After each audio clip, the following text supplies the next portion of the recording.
You're listening to the Social Selling Simplified podcast. Stick around if you too are obsessed with learning things that actually work and believe that success leaves clues. We're all about identifying results-producing roadmaps and getting super clear on how to scale and grow your online business.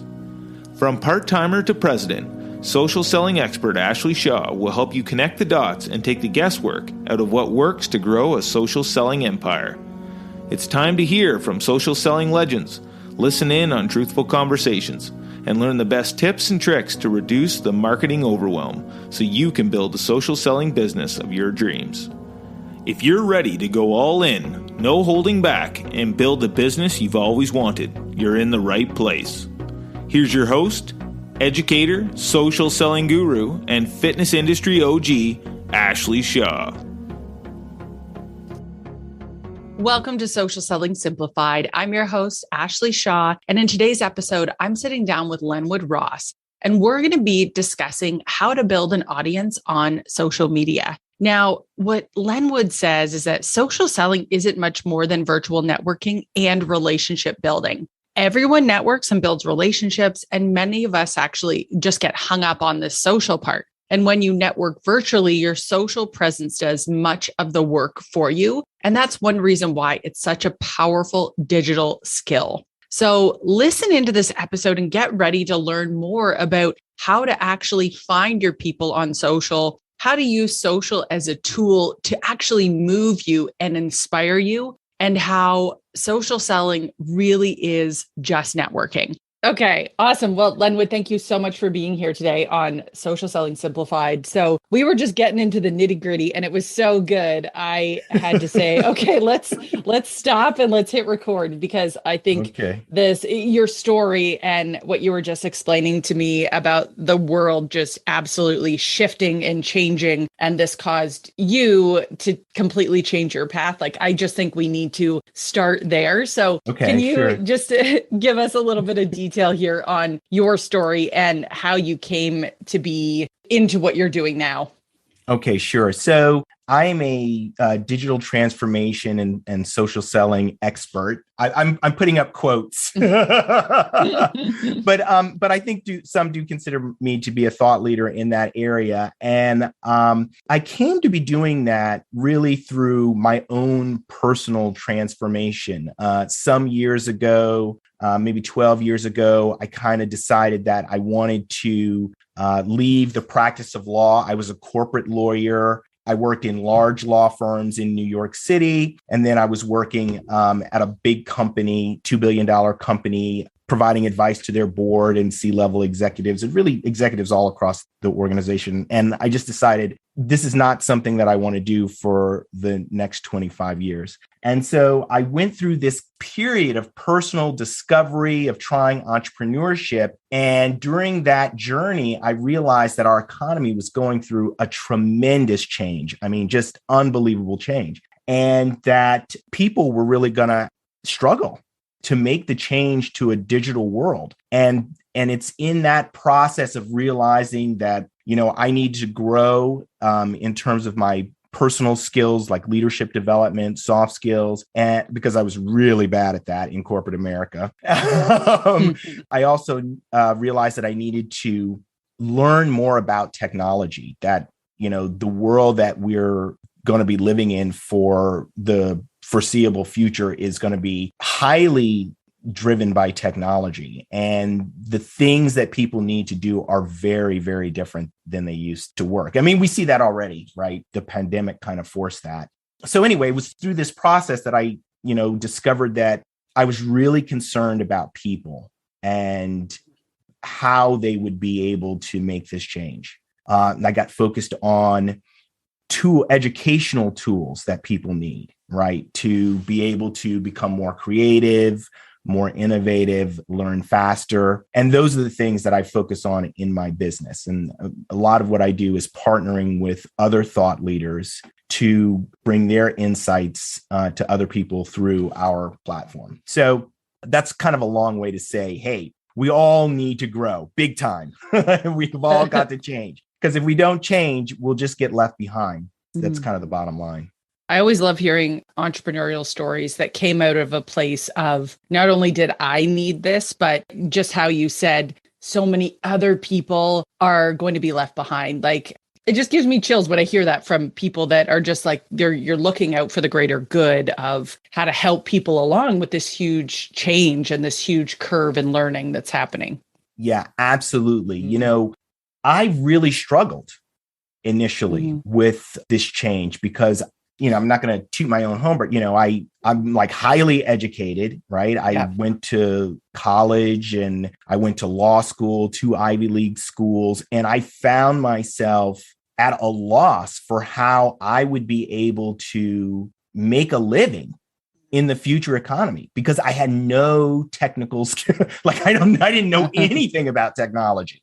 Like going forward, you can't kind of not know anything about technology. It doesn't mean you have to be a technological guru or go take some course on programming. That's not what it's about. You do, though, need to understand how technology is impacting your world and how you can use it to your advantage. So anyway, I just saw how I was struggling with it and realized that a lot of other people were going to struggle with it, particularly in organizations at every level. And one of the dynamics in digital transformation is that, there are certain organizations that have a DNA, a way of operating that is well suited to succeeding in a digital environment. Okay. Those names. They're, companies like Amazon, Apple. Those are kind of the, Microsoft. These are big name companies.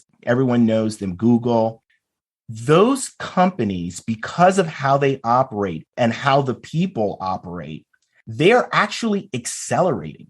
They're moving into new markets, taking new territory. And the companies that have not started to make those moves, those at every level, these are big companies and small companies. Those companies, they're not just being left behind, but the companies that are out in front are moving away faster. That's the big difference with this whole technology thing is they're able to grab hold of new technologies and incorporate them into their business to create new value in a way that the average company is just not equipped for. So what I embarked on was, how do I build a system to help other companies accelerate their digital transformation through their people faster? That's what I decided to do.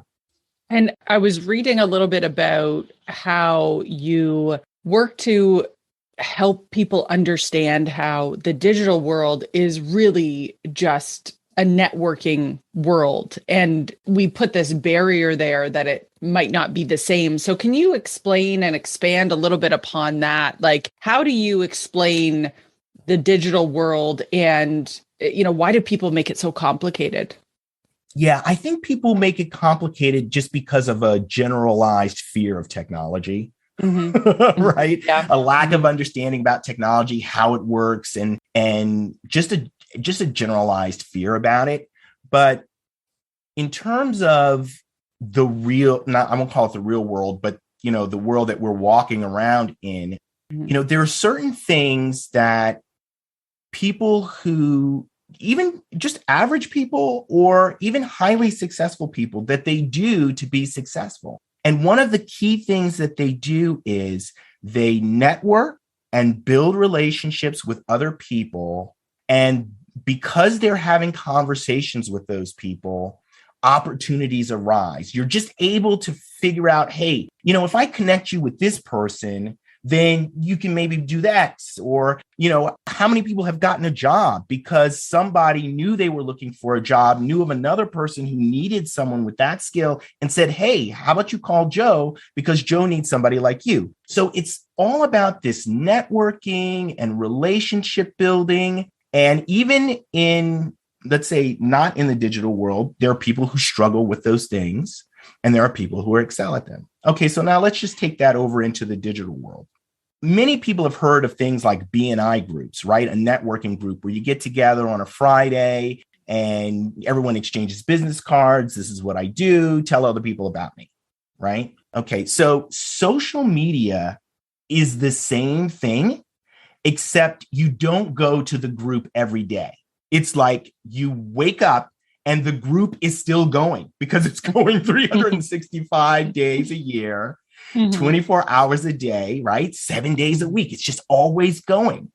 And that's what it is. And so you have to create a social presence that accurately reflects who you are, that authentically reflects who you are. Now, a lot of people have LinkedIn profiles, and I focus a lot on LinkedIn and Instagram, but it's true of LinkedIn and Twitter, but it's true of the other channels.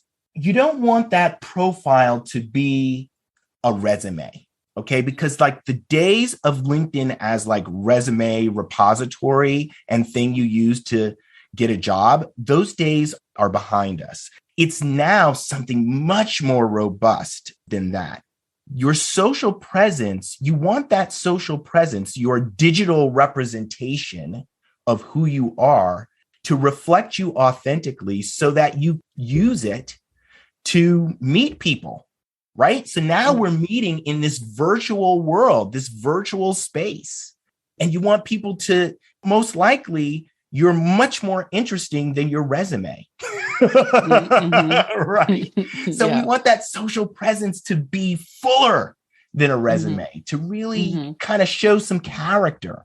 And we use that to engage, to meet new people and engage in conversations. And when you do that, you will find that it is so fun. It is so interesting. And every day presents something new.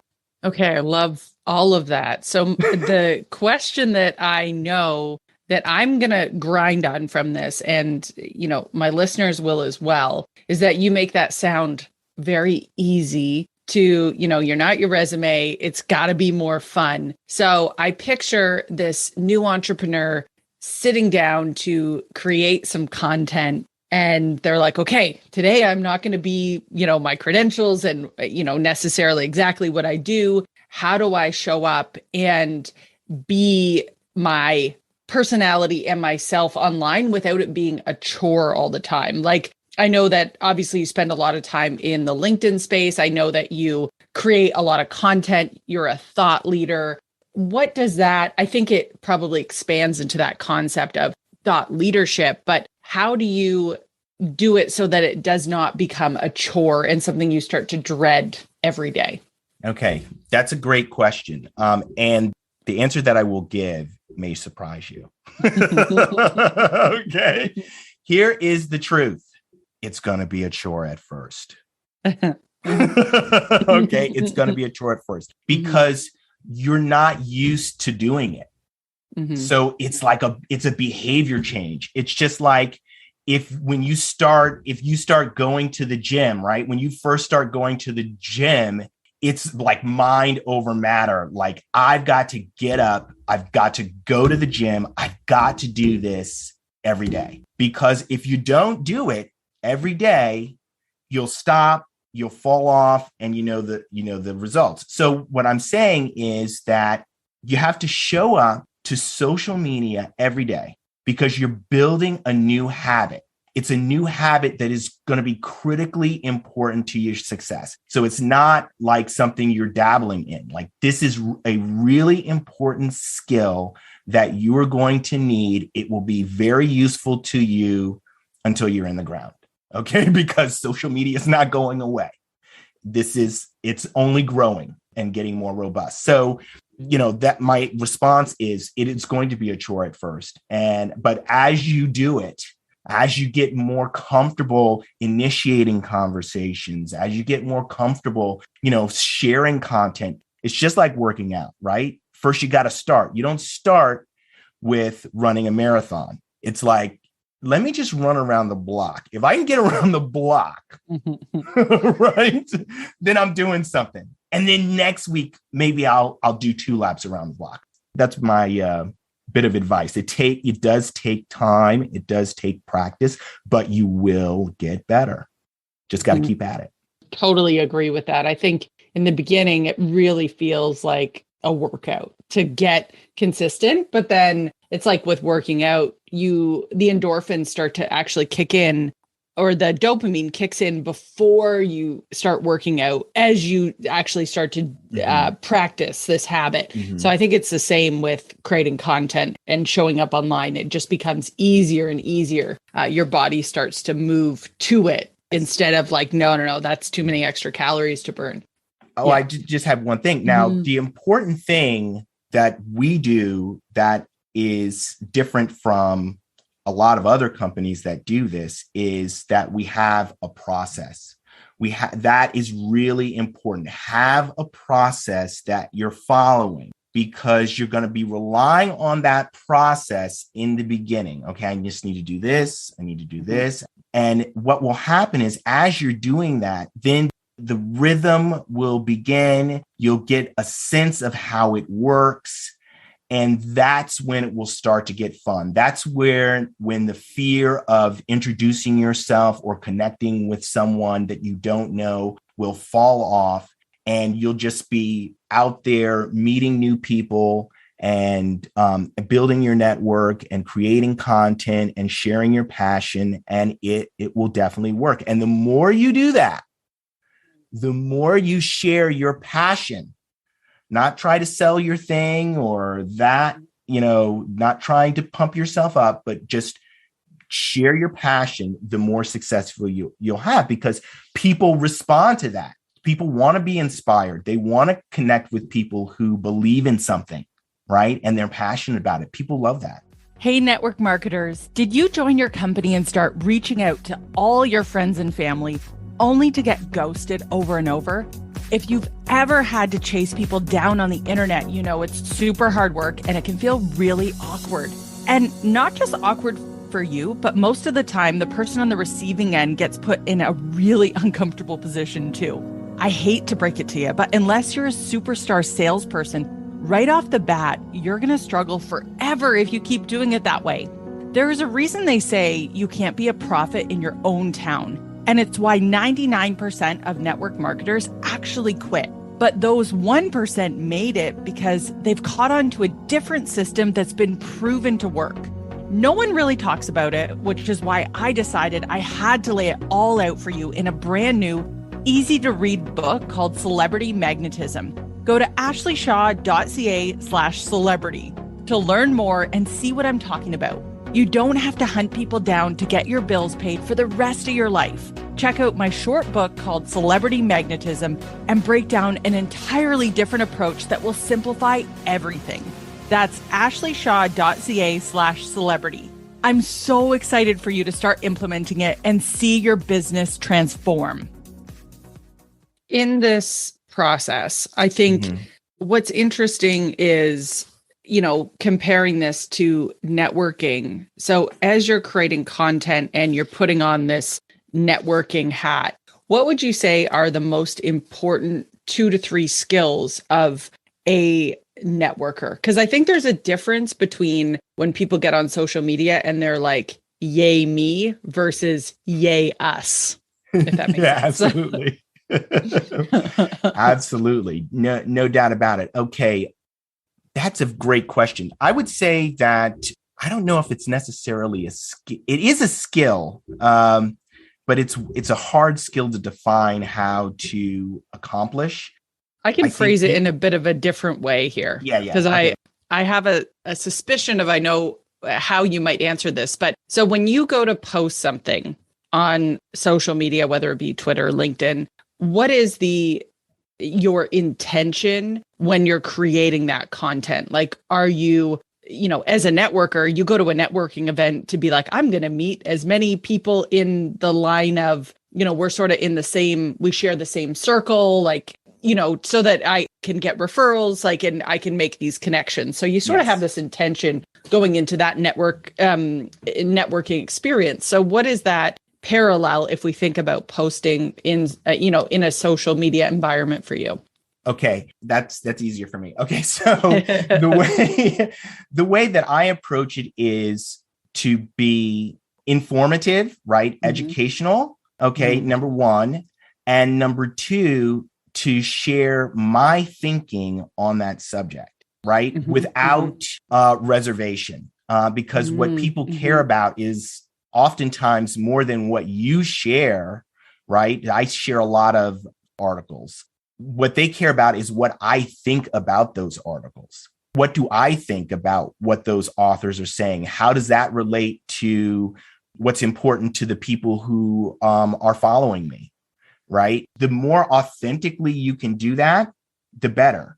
I would say that in your content marketing, don't just think about what you're sharing, but think about what others are sharing, other people are sharing that you want to get close to, people that you want to be connected to. Maybe there are people that are passionate about a topic that's very close to what you're passionate about, but it's not the same. A great example of that is, I'm very passionate about people, helping people. And I talk about digital transformation from the perspective of people being the center of digital transformation, which is different because most people are talking about technology when they're talking about digital transformation. And I'm saying, hey, it's the people that are important. It's the people who create, the people who innovate. It's the people who are going to get it done. So in the real estate industry, so my focus is then when I say I talk about people, I'm very concerned about the employee experience or the people experience. That's really important to me. There is another industry, the real estate industry, where they're also very concerned about the employee experience, but it's from a different perspective. So that's a community that I go into and I engage with the thought leaders in that community around the topic of people and thought leadership, not thought leadership, but, the employee experience and how important that is for creativity and innovation. And, what does that mean as it relates to office space and remote working? That is an area that is not where I focus, but is certainly related to what I do. And then what happens is when I go into that community and I engage with them, those folks get very excited and then they come back to what I'm talking about and they engage with that. And they, and so that's how you build your audience. Okay. So I want to recap this because this was so good. I took a ton of notes here. So, okay. So I love this. Without reservation, you want to share your thoughts. And specifically, it's not just sharing articles and, pieces of research and things like this. It's like actually giving your perspective on these things, which is going to build into this thought leadership, which helps you stand out. It makes you different. It carves out your little space on the internet. Absolutely. So there's that piece of that and being as authentic as you can as you do this.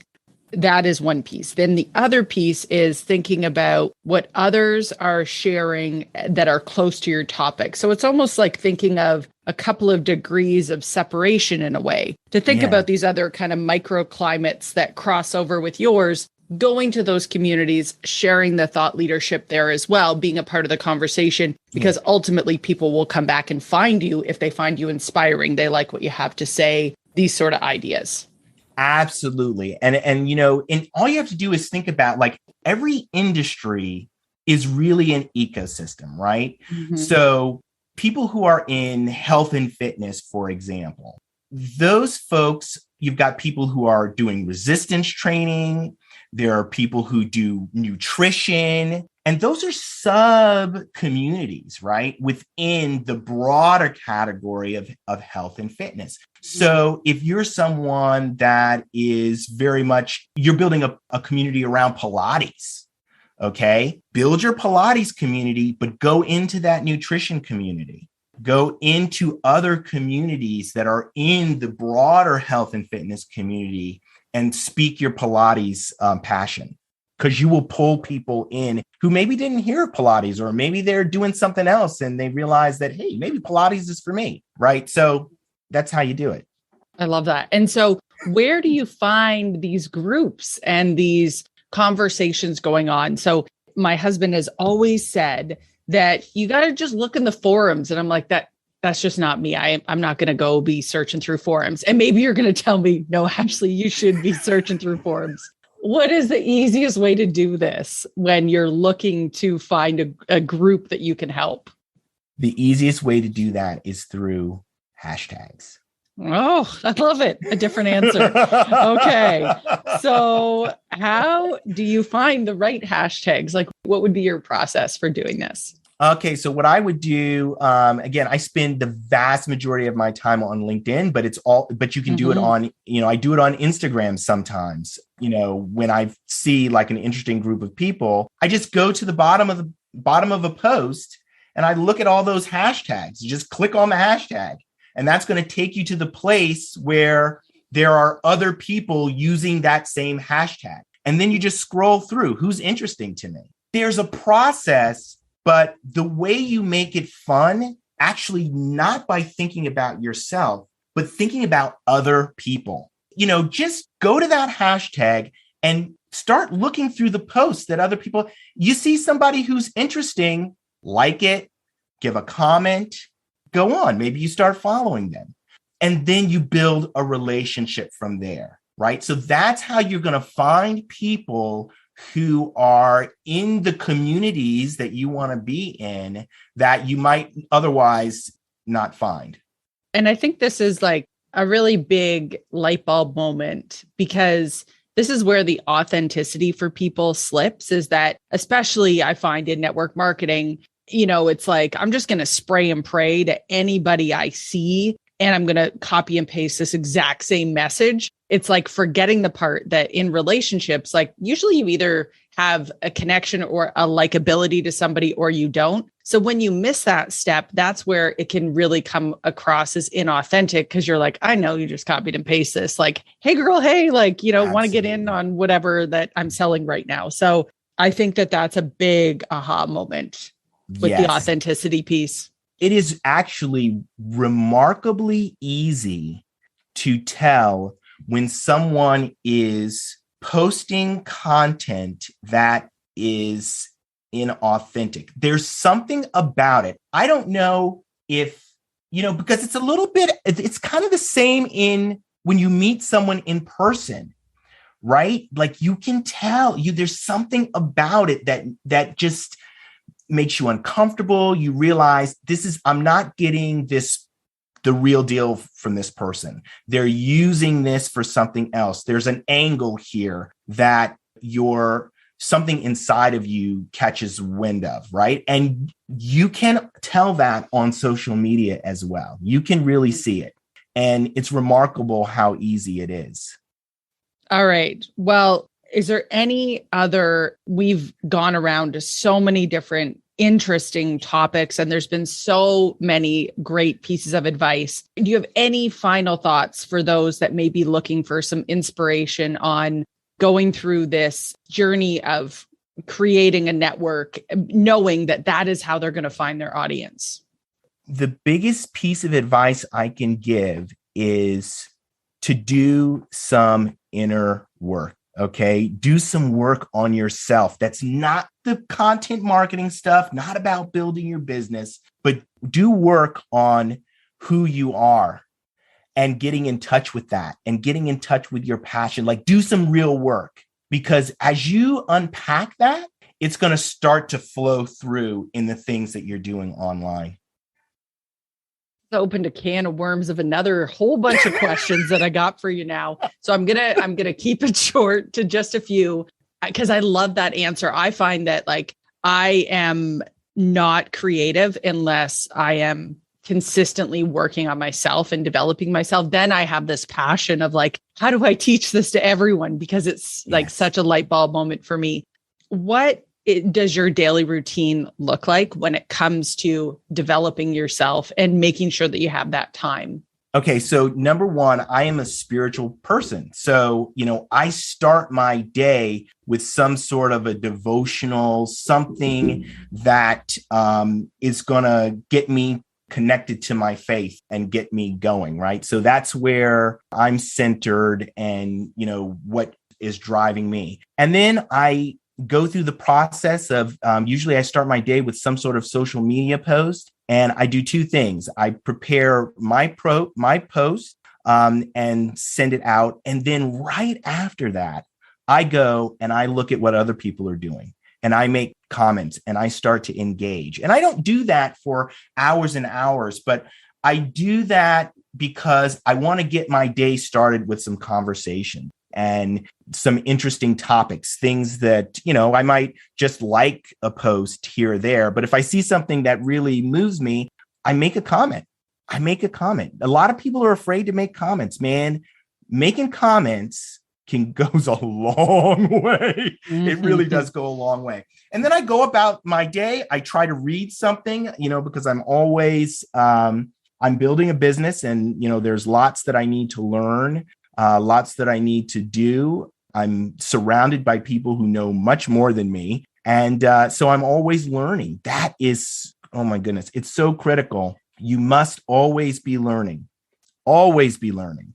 Of course, I make time for my kids, my family. I get a good night's sleep. I eat right. I exercise. It's a marathon. Having a daily routine that doesn't have you up into the wee hours or doing all kinds of crazy stuff. I mean, it's really important. I like that, how you reframed for me social media in the sense of look for the stuff that moves you.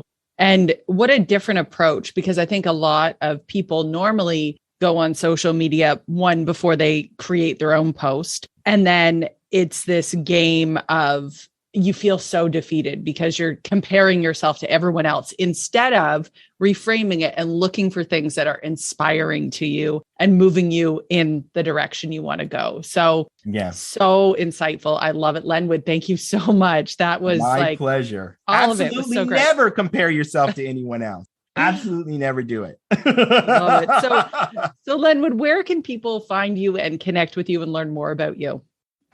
Hey, I'd love for you to connect with me on Twitter. I'm Lenwood_Ross on Twitter. On LinkedIn, I am Lenwood M. Ross. Please connect with me there. I'm in the process of rebranding our company website, but you can also find us at Accelerate. We're accelerating digital transformation through people. So please reach out and connect. I love it. We'll add that to the show notes as well. So there's an easy link for everyone to be able to find you. So Lenwood, thank you so much for your time today. It was a pleasure to chat with you. And I really, really appreciate all the insights that you brought to the audience today. My pleasure. Thank you. Thanks for taking the time to level up today. If you're ready to commit to personal and professional growth, move forward, make money, and grow your health and fitness business, head to my free community on Facebook, Business Bootcamp for Fitness Coaches, so I can support you every step along the way. Thank you so much for tuning in today, and we'll see you right back here next week on Social Selling Simplified.